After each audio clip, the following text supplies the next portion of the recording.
Hello बच्चों, ये climate of India chapter का पार्ट 2 होने वाला है और इस वीडियो में हम डिस्कस करने वाले हैं phenomena and mechanism of monsoon. Monsoon क्योंकि इंडिया की क्लाइमेट में बहुत ही ज़्यादा इंपॉर्टेंट है तो इसीलिए उसका टॉपिक हमको सेपरेटली डिस्कस करना पड़ रहा है और वो एक बहुत ही ब्रॉड टॉपिक भी है, लेकिन आपके सिलेबस के अकॉर्डिंग हम उसे शॉर्ट में डिस्कस करेंगे कि उसका मैकेनिज्म क्या है, वो किस डायरेक्शन से आ रहा है, क्यों आ रहा है, उसके पीछे का रीज़न क्या है। ये सारी बातें आज हम इस वीडियो में डिस्कस करने वाले हैं। ठीक है, तो सबसे पहले आप एक चीज़ जान लो कि इंडिया का जो मैप है उसको आप इमेजिन करो और देखो कि इंडिया के मैप का जो सदर्न पार्ट है ना, यानी साउथ इंडिया है, वो तीन तरफ से वाटर से कवर अप है। ईस्ट में आप देखोगे बे ऑफ बंगाल, वेस्ट में आप देखोगे अरेबियन सी और साउथ में आपको मिलेगा इंडियन ओशियन। अब यहाँ पे आप दो चीज़ समझो कि जो आपका इंडिया है वो एक बहुत ही लार्ज लैंड मास है, यानी कि बहुत बड़ा लैंड का एक टुकड़ा है और लैंड की ये टेंडेंसी है कि वो बहुत ही जल्दी गर्म हो जाता है और बहुत ही जल्दी ठंडा भी हो जाता है। ठीक है, याद रखना ये बात कि जो लैंड है वो बहुत ही जल्दी हीट होता है और बहुत ही जल्दी कूल भी हो जाता है। वहीं अगर हम बात करें लैंड के कंपैरिजन में वाटर की या फिर सी की, तो सी बहुत ही देर से, यानी पानी बहुत ही देर से गर्म होता है और बहुत ही देर में ठंडा भी होता है। ये दो चीज़ें आपको समझ में आ गई कि जो लैंड है वो जल्दी गर्म होता है, जल्दी ठंडा होता है, और जो आपका वाटर है वो देर से गर्म होता है और देर से ठंडा होता है। तो इस केस में अगर हम दोनों चीज़ों को एक साथ देखेंगे, लैंड और वाटर को, तो आपको पता लगेगा कि लैंड और वाटर के बीच में टेम्परेचर का डिफरेंस है। लैंड बहुत ज़्यादा गर्म है और वाटर ठंडा है उसके कंपैरिजन में। तो ये जो फिनोमेना है इसी को हम क्या कहते हैं, differential heating and cooling of land and sea. ठीक है, और इस डिफरेंशियल हीटिंग एंड कूलिंग की वजह से हमारी जो मॉनसून की विंड है वो फॉर्म होती हैं और वो मूव करना स्टार्ट करती हैं और इंडिया में रेनफॉल लेकर आती हैं। और एक चीज़ समझिए कि जो हमारा मॉनसून का सिस्टम है इसको हम दो पार्ट में डिवाइड कर सकते हैं ब्रॉडली। पहला है समर मॉनसून एंड दूसरा है विंटर मॉनसून। तो सबसे पहले हम डिस्कस करेंगे समर मॉनसून के बारे में। क्लियर? तो यहाँ पर 4 पॉइंट दिए गए हैं, 2 पॉइंट आपको ऐसे ही समझाने के लिए कॉमन डिस्कशन किया गया है और 2 पार्ट इंडिया के रेफरेंस में बताए गए। क्लियर? तो सबसे पहले आप जानिए पहला पॉइंट कि जो हमारा लैंड है, जो कि मैंने आपको ऑलरेडी बताया कि वो बहुत ही जल्दी गर्म हो जाता है ड्यूरिंग समर, यानी कि land heats quickly during summer. उसकी वजह से लो प्रेशर कंडीशंस बन जाती हैं ओवर द लैंड। अब ये लो प्रेशर कंडीशन क्यों बन रही है? क्योंकि टेम्परेचर और प्रेशर के बीच में इन्वर्स रिलेशन होता है, दे आर इन्वर्सली प्रोपोर्शनेट। अब इसका मतलब क्या है? इसका मतलब ये है कि जब टेम्परेचर बहुत ज़्यादा हाई होता है तो प्रेशर लो होता है, और जब टेम्परेचर लो होता है तो प्रेशर हाई हो जाता है। तो यहाँ पर क्या हो रहा है कि जो हमारा लैंड है वो गर्म हो रहा है, यानी कि टेम्परेचर हाई हो रहा है, जिसकी वजह से लो प्रेशर कंडीशंस बन रही हैं लैंड के ऊपर। वहीं अगर हम देखते हैं सी के ऊपर, तो सी बहुत ही धीरे धीरे गर्म होता है, यानी कि वो अभी लैंड के कंपैरिजन में ठंडा है और वहाँ पर हाई प्रेशर है, क्योंकि लो टेम्परेचर हाई प्रेशर। ठीक है, तो एक तो ये हमारा पॉइंट हो गया। अब इस पॉइंट को आप ध्यान में रखते हुए दूसरा पॉइंट पढ़िए, और दूसरे पॉइंट में बताया गया है कि जो विंड है उनके मूव करने की टेंडेंसी होती है कि वो हमेशा हाई प्रेशर से लो प्रेशर की तरफ मूव करती हैं। ठीक है, तो पहले पॉइंट में आपने जाना कि जो हमारा सी है वो रिलेटिवली कूल है, यानी कि वहाँ पर low temperature and high pressure है। ठीक है, और लैंड के ऊपर high temperature and low pressure है, और विंड हाई प्रेशर से लो प्रेशर की तरफ मूव करती हैं, यानी कि विंड मूव करेंगी from the sea to the land, यानी कि सी से जाएंगी वो लैंड की तरफ, और इसी को हम कहते हैं समर मॉनसून। ठीक है, तो ये तो एक कॉमन फिनोमेना समझाने की बात होगी। अब हम इसको बात करते हैं इंडिया के रेफरेंस में।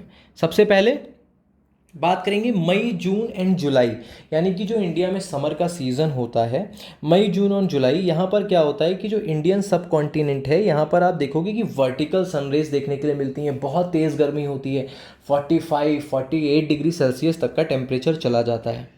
ठीक है, तो क्योंकि यहाँ पर इतनी ज़्यादा हीट होती है, हाई टेम्परेचर होता है, तो यहाँ पर लो प्रेशर एरिया डेवलप हो जाता है। ठीक है, और वहीं अगर हम बात करें सी की, तो वहाँ पर हाई प्रेशर एरिया डेवलप हो जाता है। क्लियर? नेक्स्ट पॉइंट, अब यहाँ पर देखो ओशियन से मूव करेंगी विंड्स लैंड की तरफ, यानी कि इंडियन सबकॉन्टिनेंट की तरफ। तो यहाँ पर इंडियन ओशियन से विंड मूव करना स्टार्ट करती है किस तरफ? नॉर्थवर्ड, यानी कि नॉर्थ की तरफ या फिर नॉर्थ वेस्ट की तरफ। क्लियर? एशिया में। अब क्योंकि ये विंड जो है वो साउथ वेस्ट की तरफ से आ रही हैं, इसीलिए इनको हम साउथ वेस्ट समर मॉनसून कहते हैं। क्लियर? फिर से बता देता हूँ, इंडियन ओशियन से विंड ब्लो करना स्टार्ट करती है नॉर्थवर्ड या नॉर्थ वेस्ट की तरफ एशिया में, और क्योंकि ये ब्लो करती हैं कहाँ से, साउथ वेस्ट की तरफ से आ रही हैं, इसीलिए इनका नाम है south west summer monsoon. Clear? तो ये हमारा समर मॉनसून है। अब हमारा सेकेंड टॉपिक आता है विंटर मॉनसून। ठीक है, ड्यूरिंग द विंटर। अब विंटर में क्या होता है, देखो, ओशियन जो है tend to become warm and the land cools down.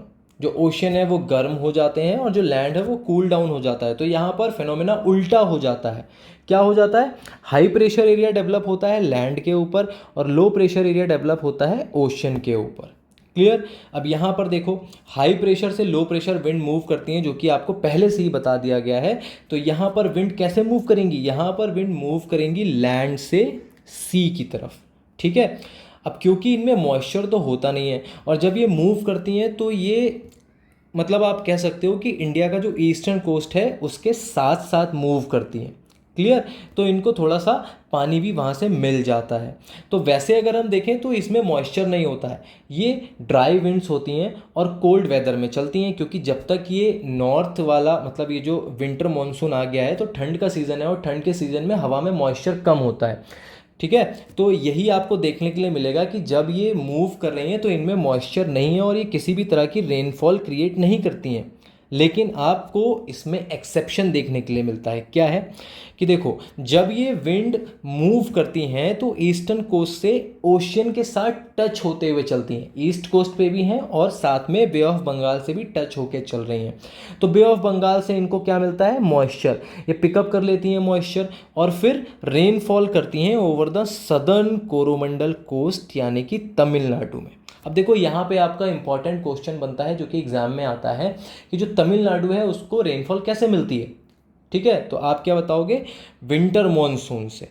और क्यों मिलती है तो आप बता दोगे क्योंकि जो हमारी विंड्स हैं ये ब्लो करती हैं ओवर एडजॉइनिंग ओशियंस और ये वहाँ से पिकअप करती हैं मॉइस्चर और तमिलनाडु में रेनफॉल करती हैं। क्लियर? ये बात सही, मतलब ये बात आपको समझ में आ गई। Next point, because this wind blow from north east part of the country. अब क्योंकि ये नॉर्थ ईस्टर्न पार्ट से ब्लो कर रही हैं, तो अभी मैंने आपको बताया था कि जिस डायरेक्शन से विंड्स आती हैं उनका नाम उसी डायरेक्शन पे पड़ता है। तो ये जो विंड है विंटर मॉनसून की, ये नॉर्थ ईस्ट पार्ट से आ रही हैं, इसीलिए इनको कहा जाता है north east monsoon wind. Clear? आगे बढ़ते हैं, feature of rainfall in India. पहला पॉइंट, क्या क्या फीचर्स हैं इंडिया में। जो रेनफॉल का सीज़न है या रेनफॉल जो सबसे ज़्यादा होती है कंसंट्रेटेड, वो होती है जुलाई, अगस्त एंड सितंबर के महीने में।